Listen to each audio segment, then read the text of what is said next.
4 years ago, I decided to quit photography. I decided it was too expensive, I wasn't that good, and I wasn't making much money. The fun thing about photography or videography is that to get access to all the expensive equipment, you know, the dream camera, the Sony FX3, the dream lens, the 70-200, you don't actually have to buy it, you can rent the equipment. Moving sticks. Hi, my name is Mason. I am a photographer and videographer based in Perth, Western Australia. I shoot for sports teams, I shoot for athletes and coaches as well. At the start of the year, I wanted to revamp my sports portfolio. I wanted to revamp my basketball photography, my videos, and what I went out and did is I rented the Canon 70-200 f2.8. With that lens, I covered a basketball game and I took the best basketball photos of my life. I swear to God, the best photos I've ever taken. And I was so impressed and I was so happy with the work, and so was the client, that I used those photos to leverage or send to other clients. That I sent it to other potential clients that were similar to the basketball team I shot for and said, hey, my name's Mason, I'm a basketball photographer. Here's my work, would you like to discuss booking me in for the season? And that's how I grew my platform, and that's how I grew my network and my portfolio for basketball clients.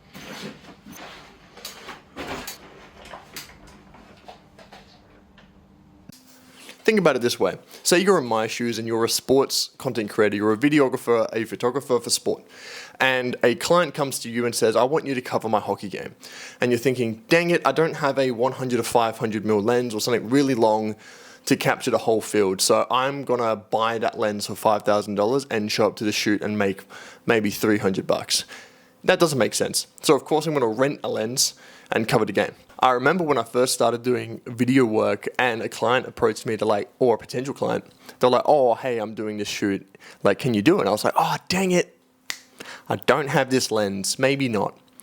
And I had the complete ability to do the job. Like, I had the skill set, but I just didn't think that I can just rent the equipment that I need for that job. So I was like, oh, but my friend can do it, or I know someone, or I'll let you know. And it's like, okay, just think outside of the box and think, okay, what do I need to do this job?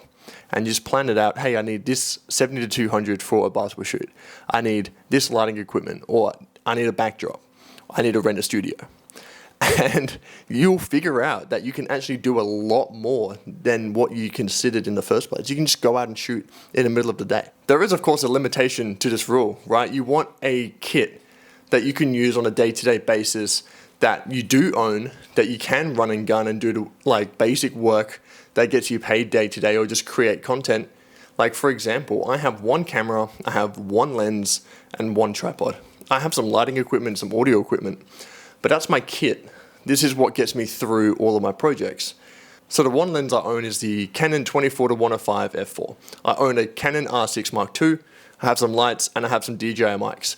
That's pretty much my entire kit, and that's what I'm comfortable with owning, and I just rent everything else when need be.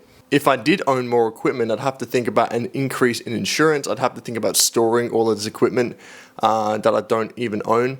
And it's just a burden, right? You're going to be expending too much money just to keep yourself buying gear. Stop buying gear, just rent.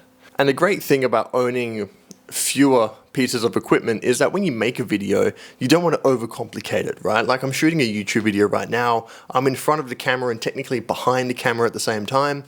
And the more I complicate it, the more time it takes, the more effort. And if something goes wrong, like yesterday, I recorded this entire thing yesterday and my microphones weren't synced to my camera. So I had no audio. It was a travesty.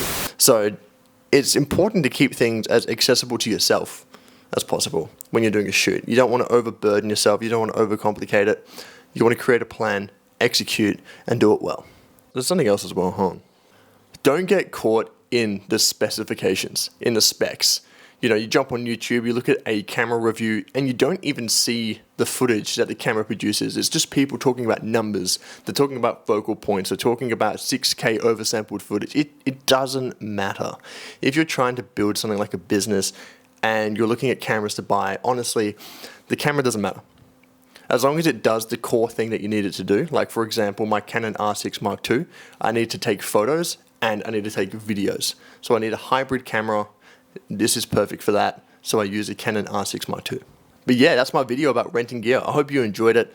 I am going to make more videos. I swear to God, I made like 4 so far this year. I need to make more. But stay tuned. I hope you subscribe, please. And yeah, I'll catch you on the next one. Cheers.